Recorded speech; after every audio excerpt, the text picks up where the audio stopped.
Baik, kita lanjut. Ya, ini juga narasi soalnya tidak panjang atau pendek ya. Kita baca aja langsung. Tradisi yang dikembangkan oleh guru dalam pengambilan keputusan di suatu rapat sekolah hendaknya mengarah pada apa? Nah, apa ini kata kuncinya, teman-teman? Kata Keputusan. kuncinya adalah pengambilan keputusan. Pengambilan keputusan. Ya, dalam rapat sekolah ya. Maka di sini kalau kita lihat ini semuanya ini semuanya positif Bapak Ibu ya. Teman-teman ya. Para ibu guru. Ini semuanya positif ya. Ini semuanya ya bisa jadi opsi jawaban. Maka di sini kita pilih ya yang bisa merangkum jawaban yang lain seperti itu ya. Oke. Bisa saya tambahkan sini ketika semua opsi jawaban positif ya, atau memungkinkan, maka pilih yang terbaik ya, atau yang bisa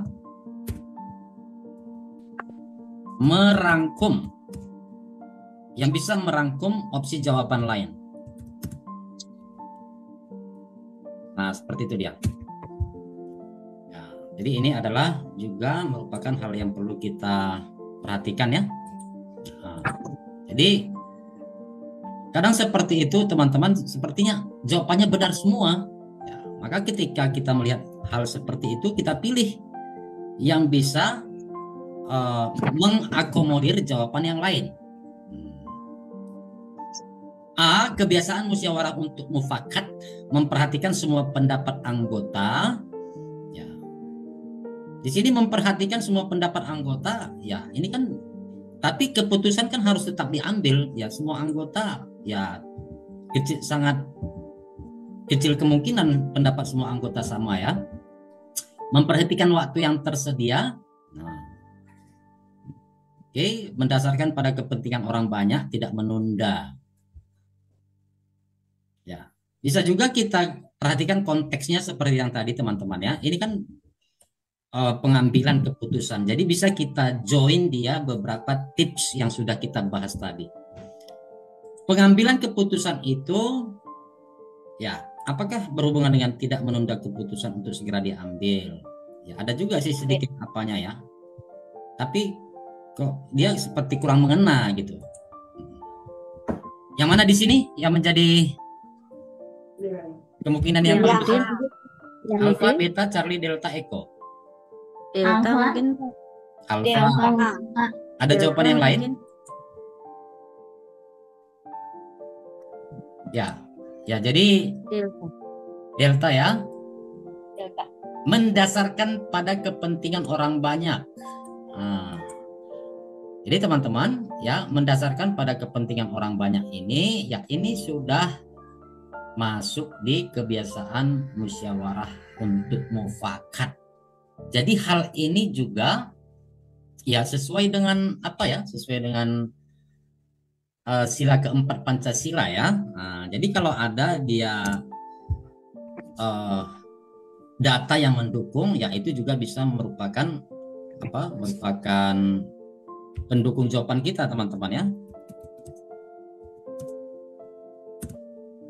Kerakyatan yang dipimpin oleh hikmat kebijaksanaan dalam permusyawaratan perwakilan ya. Jadi tentu ini ya, ini sudah opsi D ini sudah masuk ke opsi A teman-teman ya. Mari. Oke, kita lanjut ya.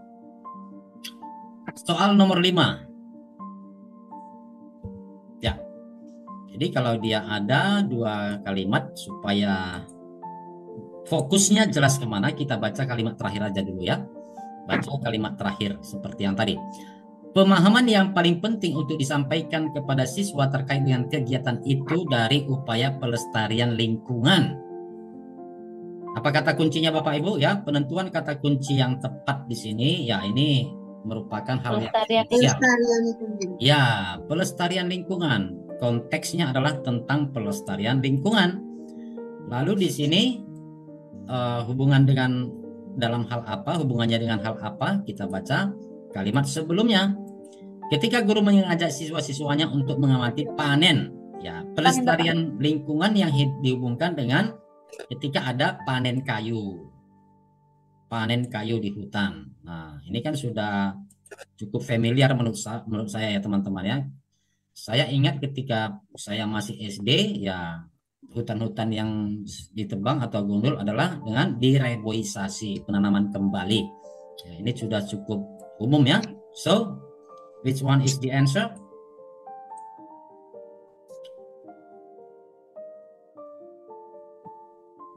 D. Delta. Delta. Delta. Delta. Delta ya. Semuanya sepemahaman ya, tidak ada opsi yang lain ya. Tidak ada jawaban yang berbeda ya. Ada peremajaan. Ya. Ya, dilakukan peremajaan itu ya, maksudnya sama dengan penanaman kembali ya. Oke, kita lanjutkan teman-teman. Jadi tadi yang saya sudah sampaikan teman-teman, kalau dia ada 3 line sini, yang pertama kita lakukan apa? Kata-kata terakhir. Ya. Ini ya, baca kalimat terakhir ya. Nah, ini perlu pembiasaan teman-teman ya, karena nanti di PCK itu ya, Pedagogical Content Knowledge, dia narasi soalnya cukup panjang, jadi kita langsung baca kalimat terakhir. Itu perlu kita biasakan walaupun di sini hanya 3 lines ya, 3 baris. Ketika guru yang mengarahkan peserta didik dalam hal tersebut adalah kegiatan guru yang mengarahkan, arahan. Nah, kegiatan guru yang mengarahkan ya, mengarahkan peserta didik. Maka kita lihat narasi sebelumnya. Seorang guru memberikan materi tentang barang produksi dalam negeri. Ya, tidak lupa ia memberikan arti pentingnya bangsa yang unggul demi kemakmuran rakyatnya. Oke. Jadi kembali lagi di sini tentukan kata kunci. Baik, karena di sini dari kalimat kedua kita sudah dapatkan arahan guru bagaimana ya. Lalu tentang hal apa di sini? Apa di sini kata kuncinya line 1 and line 2, teachers? Line 1 barang produksi dalam negeri. Ya, barang produksi ya. Oke, ada lagi? Bisa di sini tentang kemakmuran ya. Nah, maka di sini ini perlu kita pahami ini. Yang dimaksud dengan barang produksi itu apa di sini kira-kira? Ya, kalau kita lihat di sini opsi jawabannya, di sini ada sejarah, ada hasil tambang, ini juga hasil tambang. Ini sumber daya alam ya. Lalu yang berikutnya ini ada ini apa? Motif batik. Ini kan seperti kerajinan gitu ya. Nah, ini kan sangat beda sekali teman-teman. Ini kerajinan, ini sumber daya alam, ini juga sumber daya alam, hasil tambang. Ini sejarah. Nah, ini sejarah. Kalau ini kan mungkin sudah bisa kita eliminasi langsung ya. Ya. Maka di sini barang produksi kira-kira berhubungan dengan apa ini? Tambang. Motif batik. Ya. Batik. Jadi barang produksi itu teman-teman ya, ini yang disebut dengan istilah barang dan jasa. Nah, seperti itu ya. Jadi ada proses pembuatannya. Ya.